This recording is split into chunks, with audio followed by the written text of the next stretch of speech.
नमस्कार. आम्ही आता चौथीच्या विद्यार्थिनी पंथी नको श्री गुण हत्या हे नाटक सादर करत आहोत. चला तर पाहूया.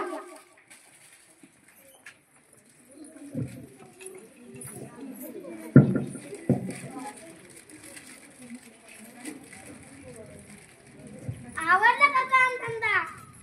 आवडतोय का? बसा ना, उभा का आहात? काय आज कसं येणं केलं?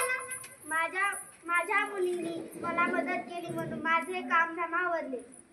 तुमचं थोडंच होतं म्हणून लवकर उरकलं. तुमच्या मुलाचं लग्न बिग्न जमलं की नाही? नाही हो, त्याला कोण देत असतं पोरगा? इकडे तिकडे हिंडतोय, दारू पितोय.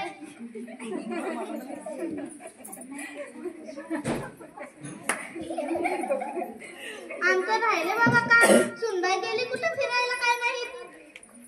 कोणत्या कार्यक्रमाला गेली काय माहिती? कोणता कार्यक्रम आहे? येतच असं आता बघा. आली वहिनी, मजा आली ना?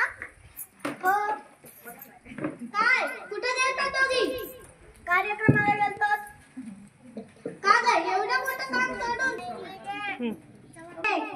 तुला कळत नाही का एवढं मोठं काम सोडून गेलीस?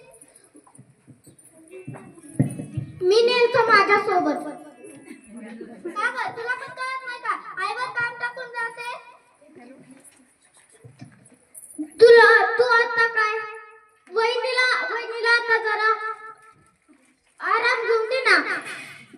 काय खरं सांगा बरं. काय दोघी कुठे गेलता? हॉस्पिटल मध्ये गेलतो. काय आनंदाची बातमी आहे काय? हो, आनंदाची बातमी आहे. काय आहे बातमी? आपल्या बहिणीला बाळ होणार आहे. खूपच आनंदाची गोष्ट आहे. हो, आनंदाचीच गोष्ट आहे. मला नातूच पाहिजे. आता हे काय माझ्या हातात आहे का? ते काय मला सांगू नको. एवढी मोठी प्रॉपर्टी त्या मुलीच्या नावावर करायची काय? अगं आई, तुला कळते का आता मुलांपेक्षा मुली प्रत्येक क्षेत्रात मुलांपेक्षा मुली पुढे आहे. पण तू काय मुलगा करत बसलेस? ते काय नाही बाबा, पहिलं चेक करून घे. मुलगी असेल तर लगेच खाली करायला. अगं आई, त्या बाळाची मी दुनिया पाहिली नाही तरच तू त्याला मारण्याचा विचार करत आहेस?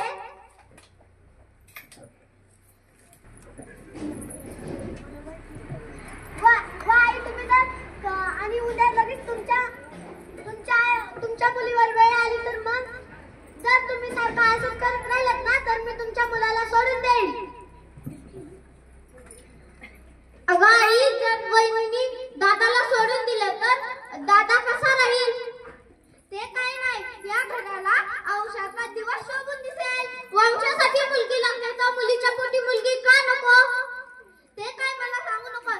आजकाल तू लय स्त्रिया चुचूक करायला लागलीस. माझ्याशी उलट बोलते. उद्या जर माझं लग्न झालं आणि माझ्या सासून जर मला तसं केलं तर तुला कसं वाटल? खरं आहे बाई तुझं. मला माफ करा दोघी. नेहा, मला माफ कर. आई, तुम्ही माफी नका मागू. तुम्हाला समजलं हेच आमच्यासाठी खूप झालं. आम्हाला